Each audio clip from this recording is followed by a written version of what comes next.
Hello friend, आप सभी का हमारे यूट्यूब चैनल ब्राइट बुद्धि में आप सभी का स्वागत है। तो आइए पढ़ेंगे अध्याय 15 जीवों में श्वसन। हम सभी सांस लेते हैं और छोड़ते हैं। यदि हम सांस लेना और छोड़ना बंद कर दें तो क्या होगा? क्रियाकलाप। अपना नाक मुंह बंद करें और घड़ी में समय देखने के लिए दूसरे साथी से कहें कितनी देर तक सांस रोक सका, इस क्षण अपने क्या अनुभव किया। इस तरह हम देखते हैं कि लंबी अवधि तक सांस नहीं रोका जा सकता। क्या आपको मालूम है एक सामान्य व्यक्ति प्रति मिनट कितनी बार सांस लेता है? करके देखें। अब जब हम कोई शारीरिक कार्य करते हैं, जैसे दौड़ते हैं, कसरत करते हैं, तो क्या सांस लेने की दर सामान्य स्थितियों की तरह ही होती है? पता लगाएं। और ऐसी कौन कौन सी स्थितियां हैं जब सांस लेने की दर बढ़ जाती है?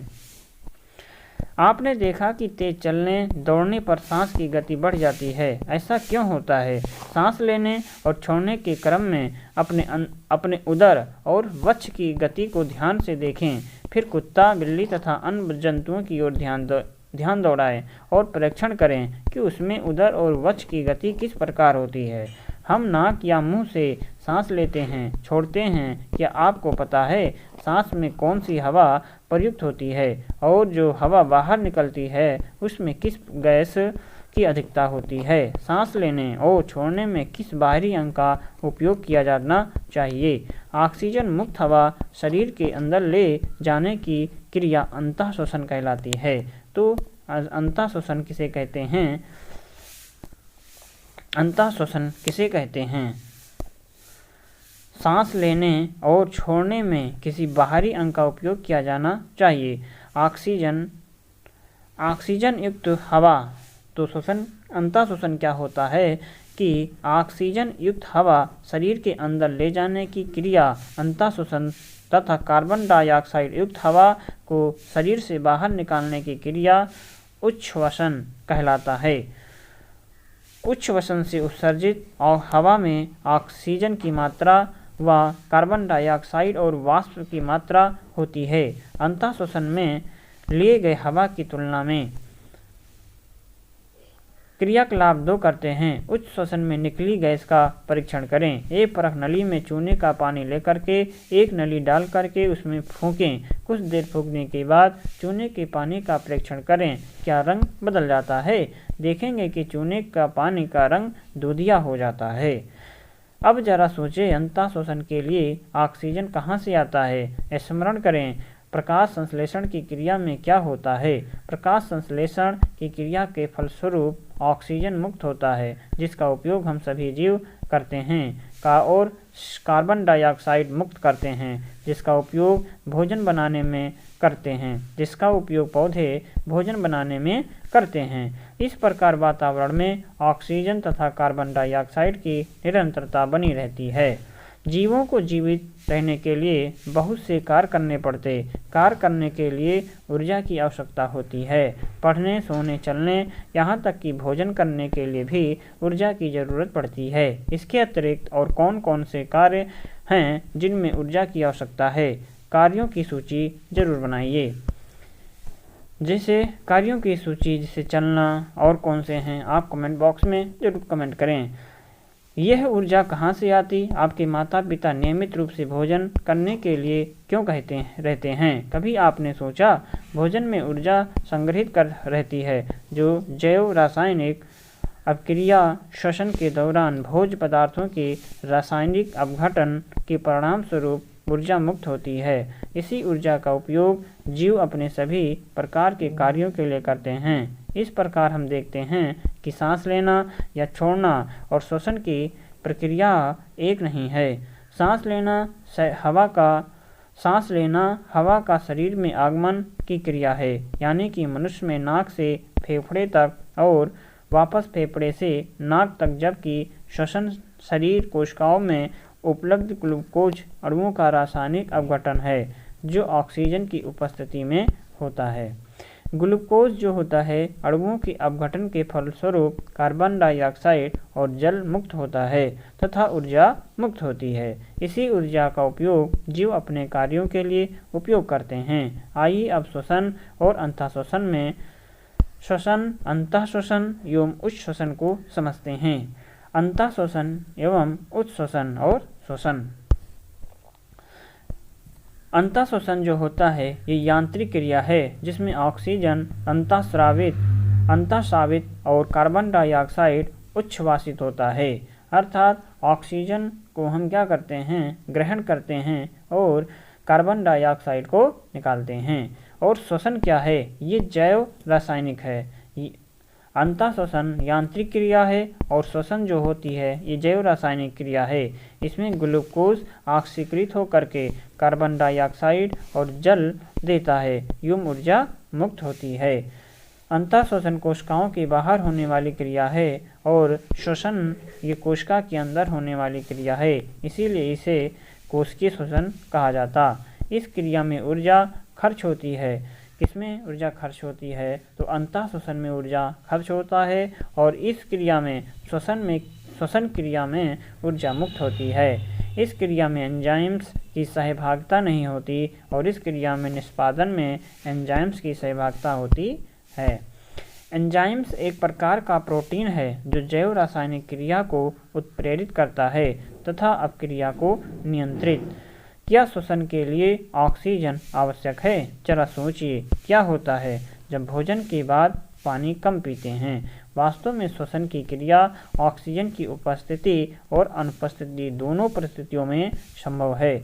जब ग्लूकोज का अपघटन ऑक्सीजन की उपस्थिति में होता है तब इस प्रकार की श्वसन ऑक्सीश्वसन कहलाता है और ऑक्सीश्वसन के फलस्वरूप कार्बन डाइऑक्साइड और जल तथा ऊर्जा मुक्त होती है।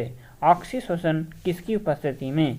तो वास्तव में जो ऑक्सीजन की क्रिया होगी वो ऑक्सीजन की श्वसन की क्रिया ऑक्सीजन की उपस्थिति तथा अनुपस्थिति दोनों परिस्थितियों में होता है, जबकि ग्लूकोज का अपघटन ऑक्सीजन की उपस्थिति में होता है और इस प्रकार की श्वसन ऑक्सीश्वसन कहलाता है।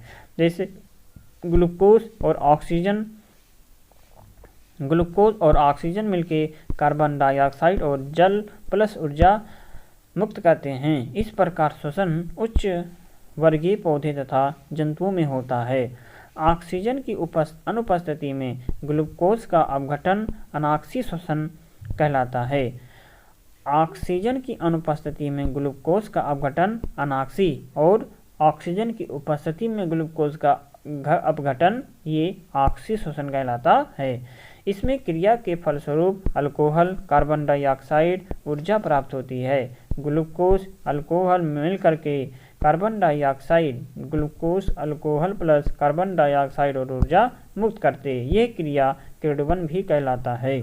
मुख्य रूप से इस प्रकार का श्वसन अधिकतर सूक्ष्मजीवों में जैसे कि एंट अमीबा, गोल कृमि तथा जीवाणुओं में होता है। यह भी जानें, ईस्ट एक कोश की सूक्ष्मजीव है जिसमें अनाक्सी श्वसन की क्रिया होती है और एथाइल अल्कोहल बनाता है।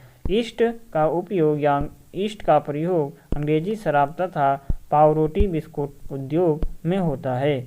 ऑक्सीजन की अनुपस्थिति में ग्लूकोज का अल्कोहल में अपघटन किण्वन कहलाता है। ऑक्सीजन की अनुपस्थिति में ग्लूकोज का अल्कोहल में अपघटन किण्वन कहलाता है। हम ऑक्सी श्वसन और अनाक्सी श्वसन के अंतर बता सकते हैं। आइए जानते हैं ऑक्सी श्वसन और अनाक्सी श्वसन में क्या अंतर है। ऑक्सीजन की उपस्थिति में होता है। ऑक्सी श्वसन जो होता है ये ऑक्सीजन की उपस्थिति में होता है। अनाक्सी श्वसन ये ऑक्सीजन की अनुपस्थिति में होता है। ग्लूकोज पूर्ण रूप से कार्बन डाइऑक्साइड तथा जल में ऑक्सीकृत होता है और अधिक ऊर्जा मुक्त होती है। और अनाक्सी ये ग्लूकोज एथाइल अल्कोहल तथा CO2 में टूटता है और कम ऊर्जा मुक्त होती है। जंतुओं में श्वसन, जैसे वातावरण स्वच्छ हवा में सांस लेते हैं, फिर क्या फेफड़ों से। ये आप यहाँ पर देख सकते हैं कि हवा में कार्बन की मात्रा घटा हुआ और CO2 एवं वाष्प की। आगे समझेंगे कि मानव में क्या है श्वसन।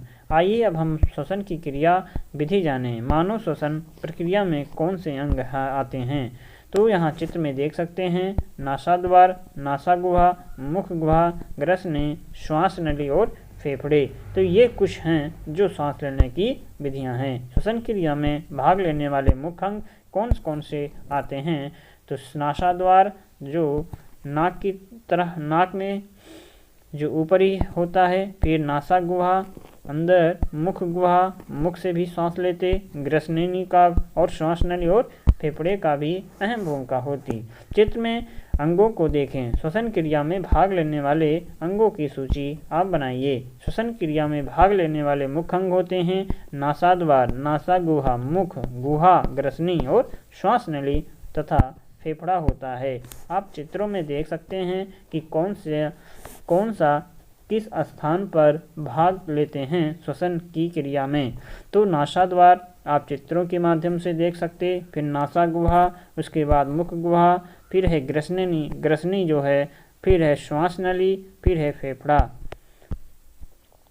अब हम लोग जानें कि सांस लेने और छोड़ने की क्रिया इन अंगों के द्वारा कैसे होती है। सामान्यतया हम लोग वातावरण से ऑक्सीजन युक्त हवा नासाद्वार से ग्रहण करते हैं, जो नासा गुहा से होते हुए श्वास नली से होकर के हमारे फेफड़ों में जाती है।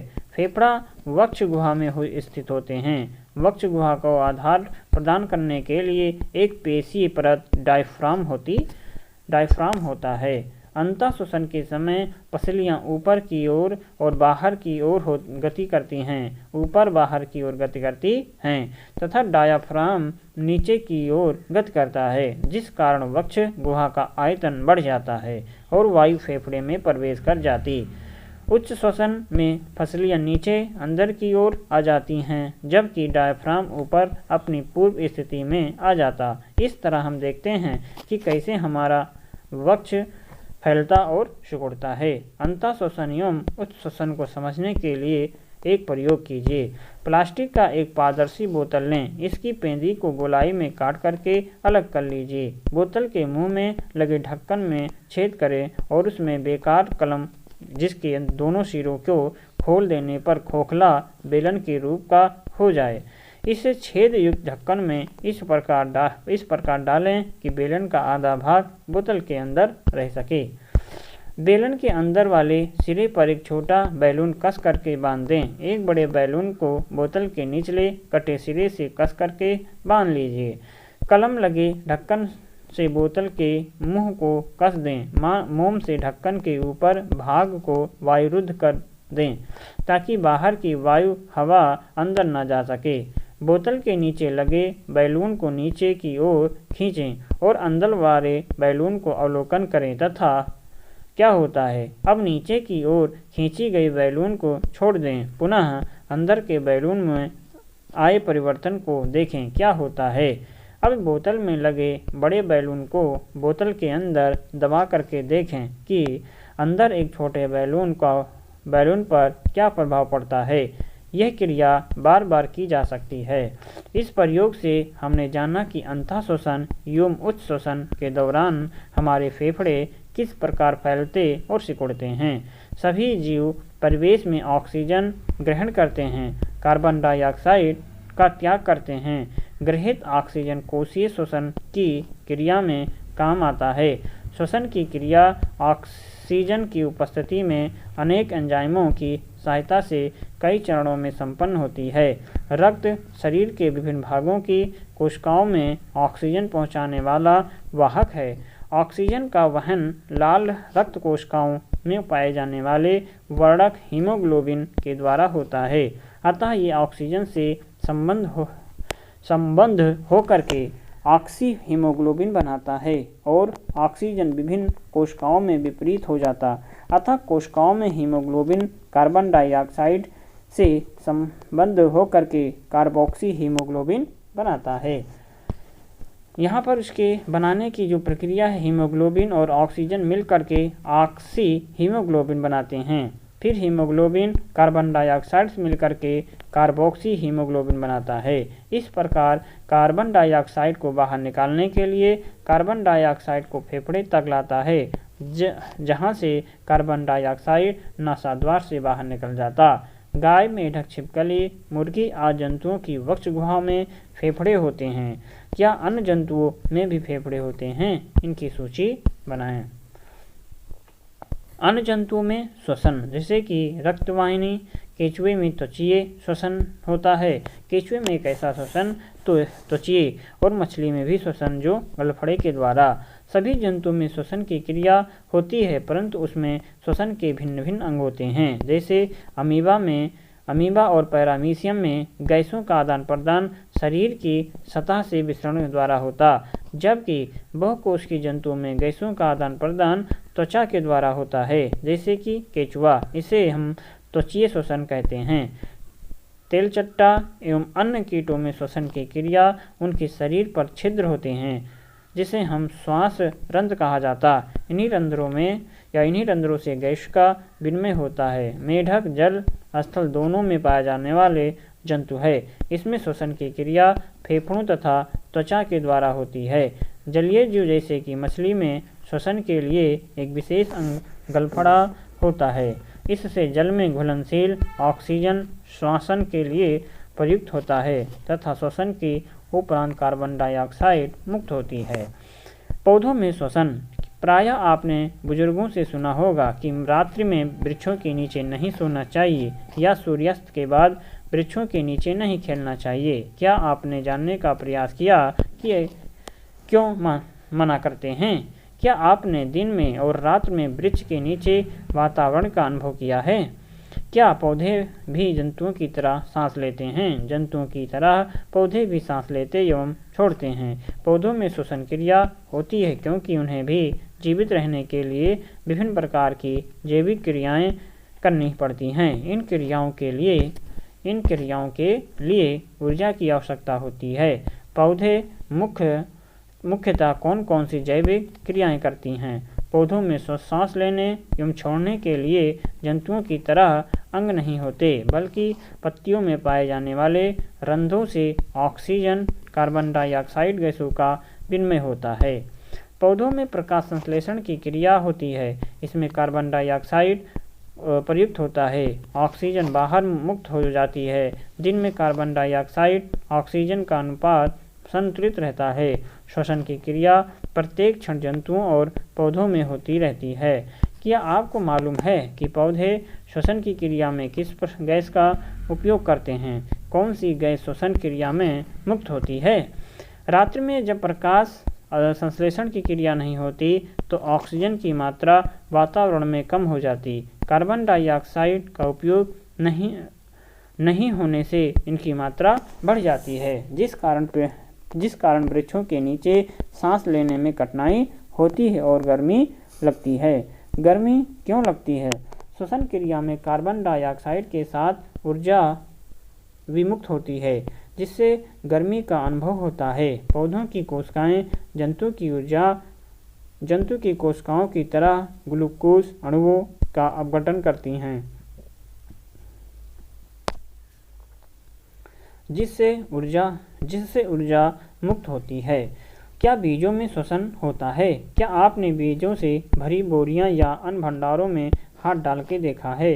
क्या अनुभव करते हैं? आप गेहूं, धान, चना आदि के बोरियों में हाथ डाल के देखें।